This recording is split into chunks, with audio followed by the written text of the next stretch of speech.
chemin est long, il y a beaucoup de ministères qui sont impliqués et beaucoup d'entreprises étatiques qui sont impliquées. Alors, vous avez justement embrayé sur la typologie des fiscalités en hôtellerie. Vous avez parlé de l'État, l'investissement local.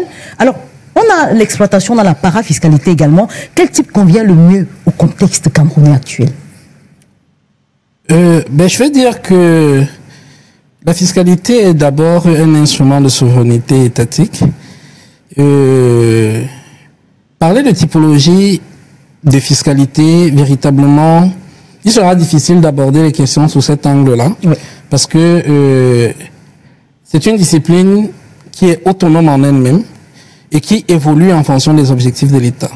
La preuve et l'exemple le plus patent, c'est celui de la réforme en matière de fiscalité locale, oui, qui a totalement été restructurée pour répondre à la vision qu'a l'État, qui aujourd'hui est tournée vers une décentralisation à proprement parler du pouvoir organisationnel et gestionnaire de la chose publique.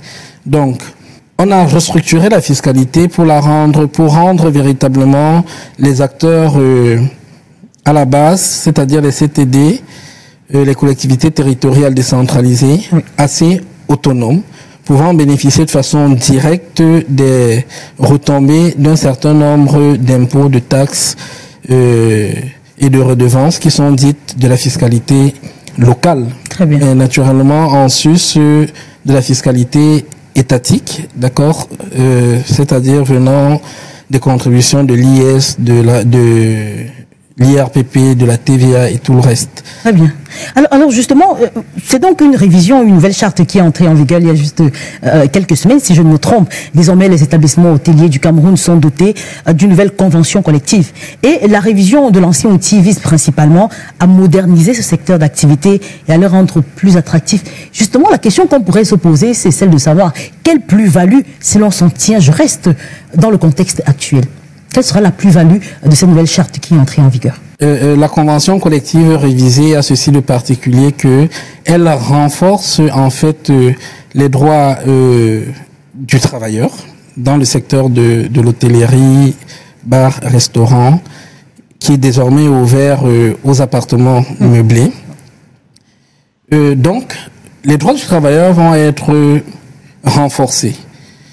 À côté de ça, la Convention va aussi s'atteler à aménager un cadre de travail beaucoup plus décent en apportant par exemple des modifications qui tendent à équilibrer par exemple le temps de travail et de la vie, le temps de travail ou alors le temps de vie professionnelle et vie familiale. D'accord? Et on sait combien est-ce que cet équilibre-là peut impacter le mindset des travailleurs. Depuis mars 2025, un point particulier a été mis par exemple sur le renforcement des droits des délégués du personnel, du droit qu'ils ont à pouvoir assister aux activités syndicales, d'accord? Donc, et naturellement, à tenter de décourager les pressions que peuvent mettre les employeurs, et même d'interdire ces pressions-là de façon formelle.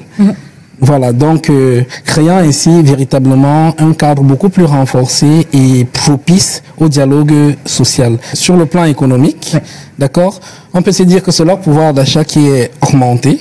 Donc à ce niveau-là, c'est aussi une plus-value parce que ça peut impacter, je vais dire, les mouvements, d'accord, les transactions sur le plan économique et se faire ressentir dans ce, et je vais dire rendre un peu plus dynamique par exemple l'économie de ce secteur d'activité et voire même plus attractif.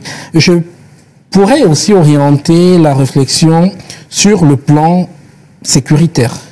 Élargir la convention à ce secteur permet aussi à l'État d'encadrer le secteur des appartements meublés, donc qui est un secteur qui parallèlement aux hôtels, accueille des touristes, accueille des personnes.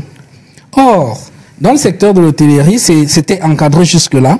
D'accord? Ça veut dire, on prend le soin d'identifier les personnes qui arrivent. Il y a un certain nombre de formalités administratives qu'il faut respecter. Il y a des agréments qu'il faut avoir. Ça veut dire, à tout moment, l'État est quand même en mesure de savoir qui sont ceux qui sont dans les hôtels, combien de visiteurs est-ce qu'il y a eu.